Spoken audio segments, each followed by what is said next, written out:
وعلى آله وأصحابه المجتبى أما بعد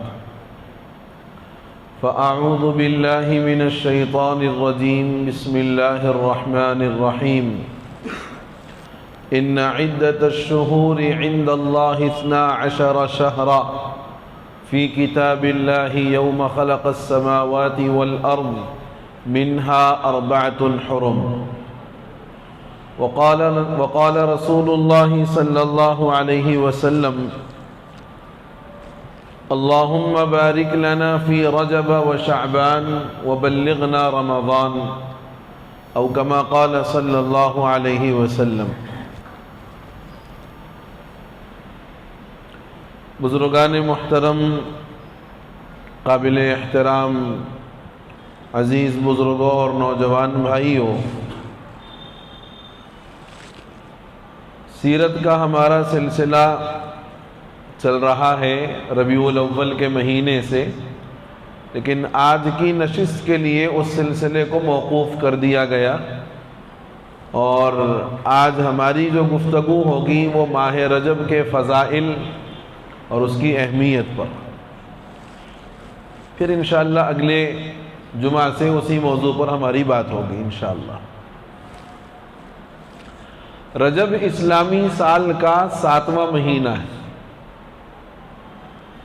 اور اسلامی نقطۂ نظر سے یہ مہینہ کئی اعتبارات سے اہمیت کا حامل ہے، اور علماء نے قرآن و سنت کی روشنی میں اس مہینے کے جو فضائل بیان فرمائے ہیں وہ ایک مسلمان کے لیے جاننا اور اس کے مطابق اپنی عملی زندگی کو اختیار کرنا یہ نہایت ضروری ہے،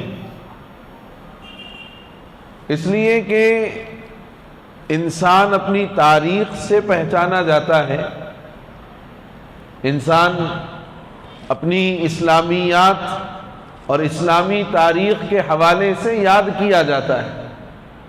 تو بحیثیت مسلمان اسلامی مہینوں کی اہمیت اور اس میں پیش آنے والے واقعات، ان ساری چیزوں سے عام مسلمان کو بھی واقف ہونے کی ضرورت ہے، خواص کو تو واقف ہونا ہی چاہیے۔ تو اسلامی سال کا 7واں مہینہ رجب المرجب ہے۔ قرآن کریم میں اللہ رب العزت نے 4 مہینوں کو احترام والے مہینے قرار دیے ہیں: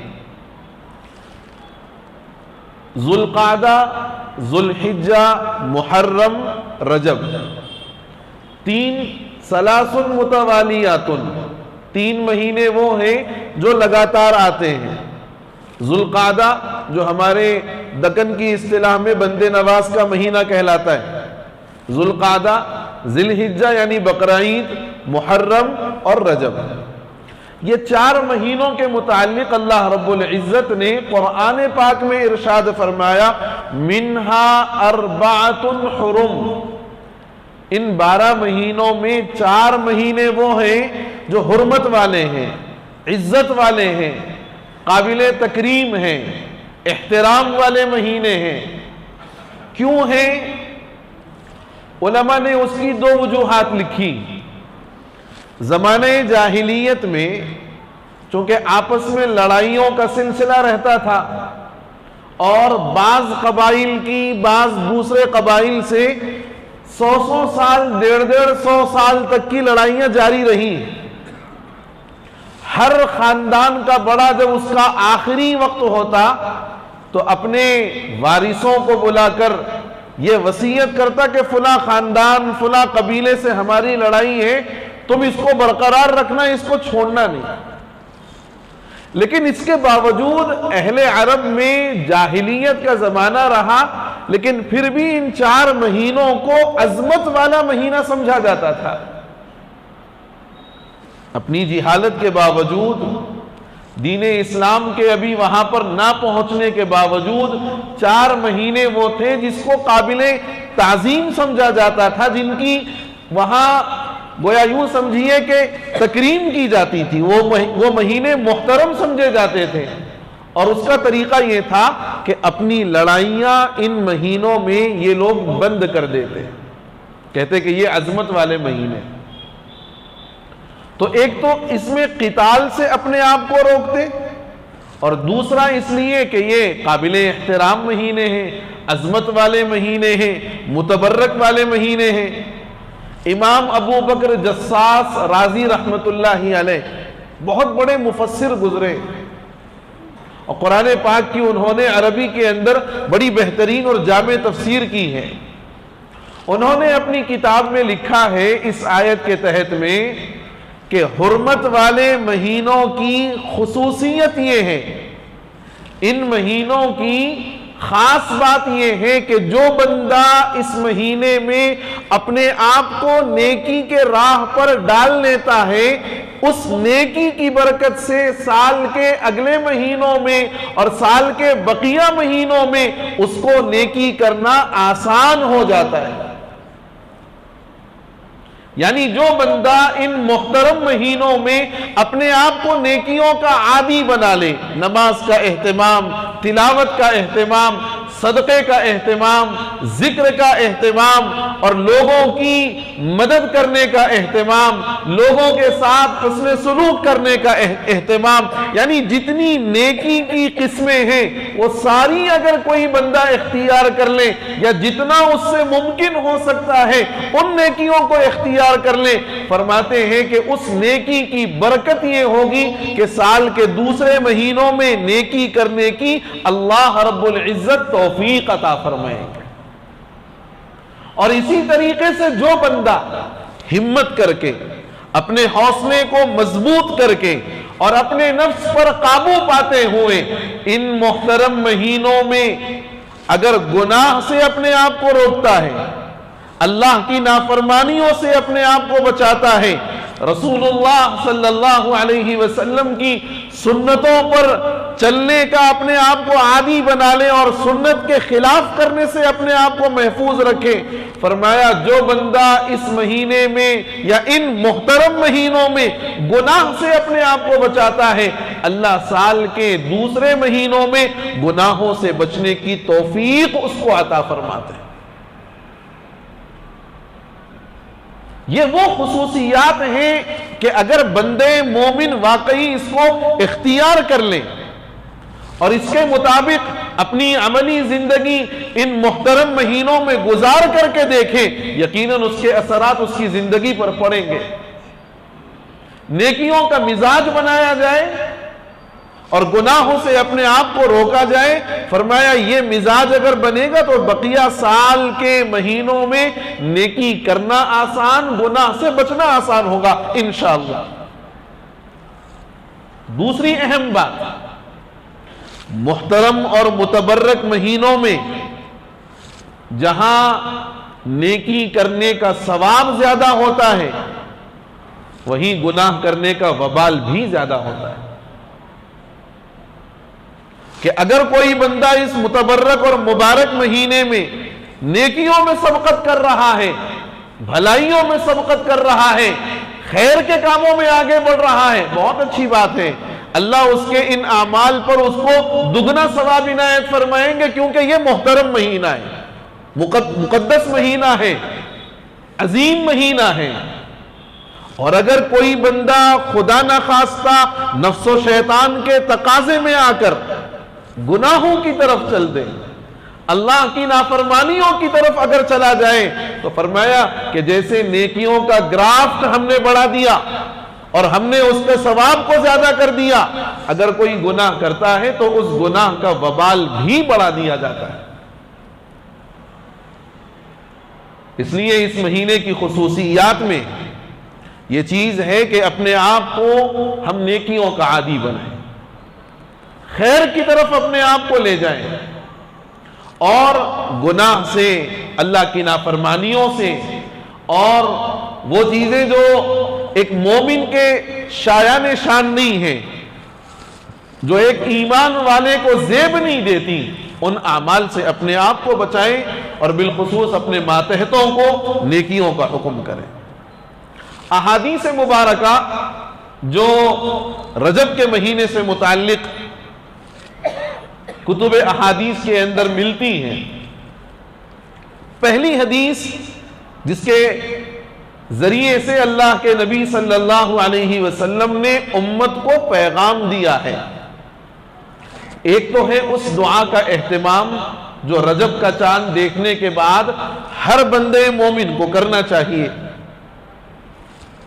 کہ رجب کا جب چاند دکھ جائے اور آپ اپنی آنکھوں سے دیکھ لیں تو یوں دعا کریں، اللہم بارک لنا فی رجب و شعبان وبلغنا رمضان۔ حضور نے 3 باتوں کا خاص اس کے اندر حکم دیا ہے، ایک یہ کہ اپنے لیے اور ساری امت کے لیے یہ دعا مانگی ہے کہ اے اللہ برکت عطا فرمائیے رجب اور شعبان میں۔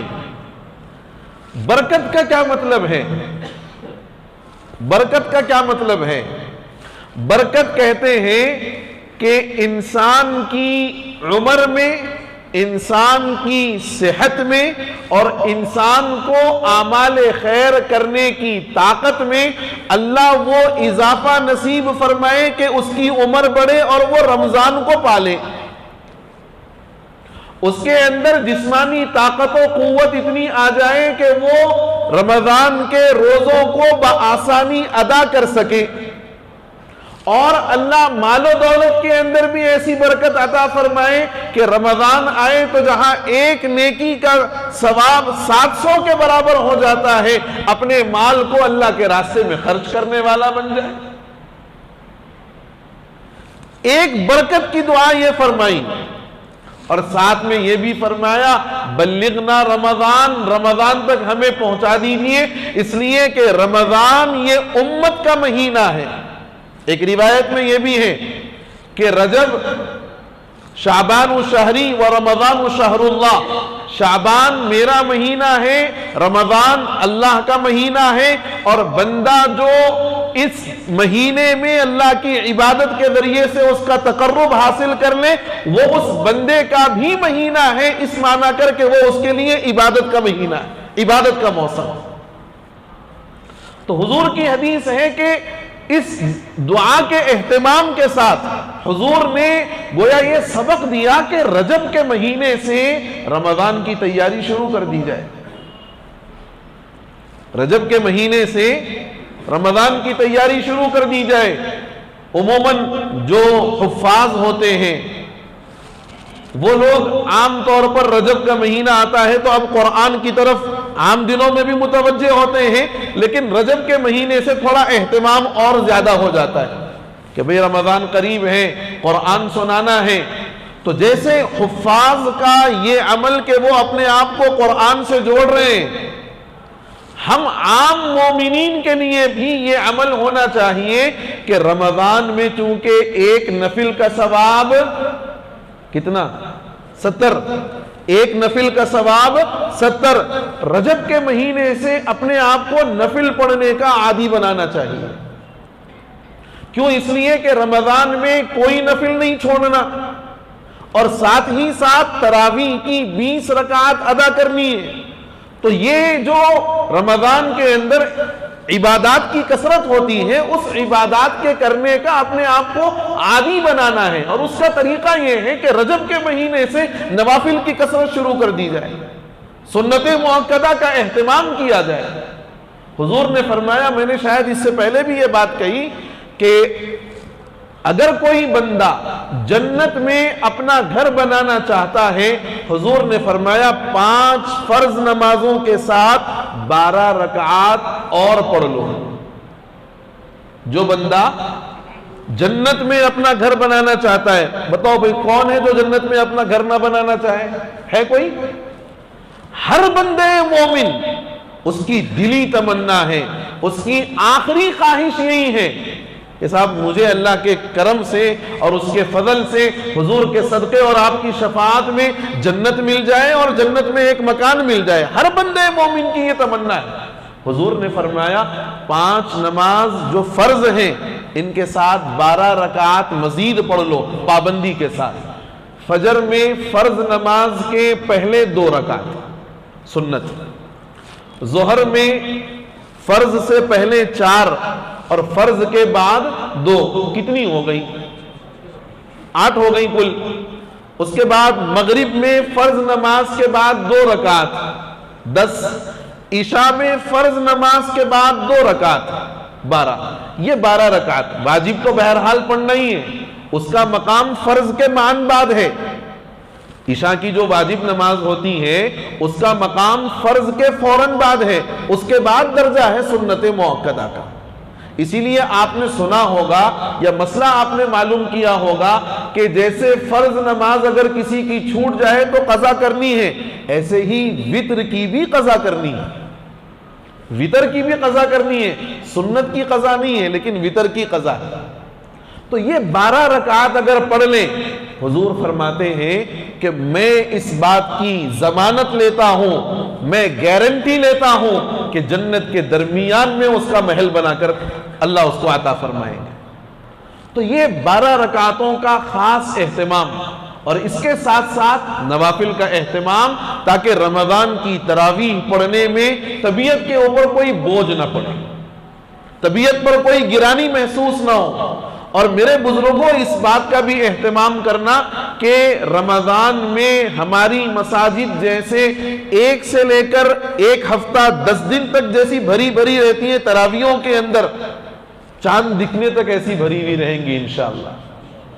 بٹے پلی والوں کی آواز نہیں آ رہی، چشمے والوں کی آواز نہیں آ رہی، رہیں گی انشاءاللہ۔ تو میرے بزرگوں رمضان کی تیاری کا مطلب یہی ہے۔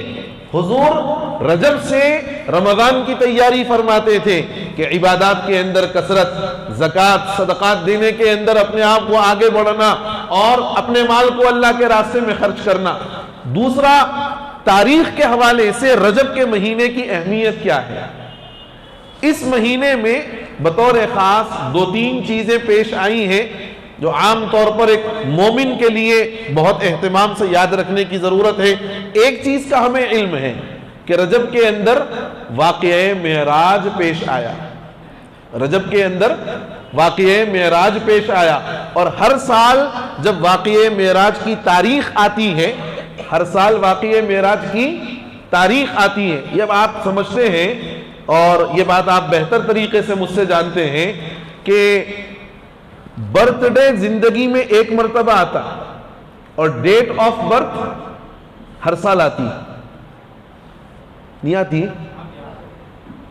آپ لوگوں سے کچھ پوچھ رہا ہوں، برتھ ڈے پیدائش کا دن زندگی میں، یعنی جس دن پیدا ہوا وہی برتھ ڈے ہے نا؟ نہیں ہے؟ ہمارے ندیم بھائی کچھ جواب نہیں دے رہے میرے کو۔ ہاں، میں آپ سے بھی بطور خاص مخاطب ہوں بھائی، برتھ ڈے پیدائش کا دن زندگی میں کتنی بار آتا؟ بھائی میری پیدائش سمجھو آج کیا تاریخ ہے؟ 3 فروری 1980 سمجھ جاؤ آپ۔ اب 1980 ایک ہی مرتبہ آیا نا، 3 فروری یا 4 فروری 1980 ایک ہی بار آیا۔ اب اس کے بعد جب 3 فروری آئے گا 1980 رہے گا یا 81 رہے گا؟ تو برتھ ڈے زندگی میں 1 مرتبہ آتا ہے، ڈیٹ آف برتھ ہر سال آتی ہے نا۔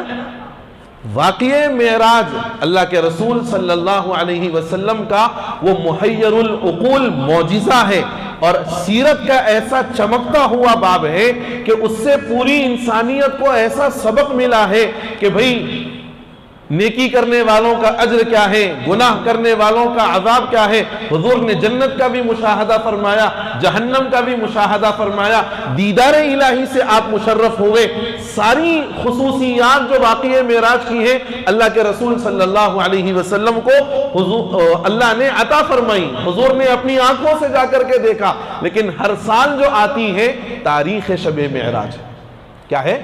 تاریخ شب معراج ہے، اور ہم اس تاریخ میں واقعہ معراج کی تفصیلات علماء سے سنتے ہیں، اس کے اندر پیش آنے والے وہ معجزے اور وہ واقعات جو حضور نے اپنی آنکھوں سے دیکھے، حضرت جبرائیل نے ہر واقعے کی وجہ بتائی، وہ ہم سنتے ہیں۔ تو تاریخی اعتبار سے ماہ رجب کی ایک خاص بات یہ ہے کہ یہ واقعہ معراج کے پیش آنے والا مہینہ ہے۔ دوسری چیز، تحویل قبلہ کا حکم قبلے کو بدلنے کا حکم اسی مہینے میں نازل ہوا ہے۔ حضور جب مکہ المکرمہ میں تھے اور مدینہ جب ہجرت فرما کر آئے ہیں، ہماری جو بحث چل رہی ہے سیرت میں کہ 17 مہینوں تک آپ نے مدینے میں آنے کے بعد بھی بیت المقدس کی طرف رخ کر کے نماز پڑھائی۔ مکے میں بھی بیت المقدس کی طرف رخ رہتا تھا اور یہاں پر بھی، لیکن 17 مہینوں کے بعد اللہ نے حکم دیا کہ نہیں، فَوَلُّوا وُجُوهَكُمْ شَطْرَ الْمَسْجِدِ الْحَرَامِ، اب بیت اللہ کو آپ اپنا کعبہ بنائیے، بیت اللہ کو اپنا آپ قبلہ بنائیے۔ حضور کی اندر سے خواہش بھی تھی لیکن حکم نازل نہیں ہوا، حکم نازل ہوا رجب کے اس مہینے میں۔ تیسرا اہم واقعہ رجب کے مہینے کا بعض روایات میں ہے کہ حضرت فاطمہ الزہرا اور حضرت علی رضی اللہ تعالی عنہما کا نکاح رجب کے مہینے میں ہی ہوا۔ بعض روایات میں ہے کہ ذی القعدہ میں ہوا، یعنی بندے نواز کا جو مہینہ ہم کہتے ہیں، بعض روایات میں یہ بھی ہے۔ تو یہ تاریخی اعتبار سے رجب کی تاریخ ہے، یہ قرآن و سنت کے اعتبار سے، تاریخی حوالوں کے اعتبار سے رجب کی عظمت اور اس کی اہمیت کو پیش کیا گیا ہے۔ اب ہماری ذمہ داری ہے کہ جب یہ مہینہ اللہ نے عطا فرمایا، اس کا ایک ایک لمحہ کارآمد بنانا ہے، اس کا ایک ایک لمحہ اس سے فائدہ اٹھانا ہے کہ ہمارا کوئی وقت ذکر کے بغیر نہ جائے، تلاوت کا اہتمام شروع ہو جائے، نمازوں کی پابندی شروع ہو جائے اور نوافل کا اہتمام ہو، صدقے اور خیرات کا اپنے آپ کو عادی بنایا جائے۔ اگر یہ نیکیوں کا ہم اپنے آپ کو پابند بنائیں گے تو پھر رمضان بڑے اطمینان سے گزرے گا، چاہے چلچلاتی دھوپ میں کیوں نہ آ جائے۔ ایک اور آخری بات کہہ کر میں بات مکمل کر دوں۔ حدیث میں فرمایا گیا جنت میں ایک نہر ہے جس کا نام ہے رجب، جنت میں ایک نہر ہے جس کا نام ہے رجب۔ اس نہر کا پانی دودھ سے زیادہ سفید اور شہد سے زیادہ میٹھا ہے۔ جو بندے خدا رجب کے مہینے میں نفل روزوں کا اہتمام کرے گا، اللہ جنت کی اس نہر سے اس کو پانی پلائیں گے، اللہ جنت کی اس نہر سے اس بندے کو پانی پلائیں گے۔ اس لیے حسب استطاعت، حسب توفیق اگر روزہ رکھنا ممکن ہو یا معمول ہو اپنا روزہ رکھنے کا تو روزوں کا بھی اہتمام کریں۔ بس دعا کریں کہ اللہ تعالیٰ اس مہینے کو ہم سبوں کو خیر کے ساتھ، عافیت کے ساتھ، بھلائی کے ساتھ گزارنے کی توفیق نصیب فرمائے اور اس کو ہمارے لیے رمضان کے واسطے پیش خیمہ بنائے۔ رمضان کی عبادات کرنا ہم یہیں سے اس کا آغاز کر دیں، اپنے آپ کو عبادات کا پابند بنا کر۔ اللہ مجھے اور آپ کو اور پوری امت مسلمہ کو کہنے سننے سے زیادہ توفیق عمل نصیب فرما دے، آمین۔ وآخر دعوانا ان الحمد للہ رب العالمین۔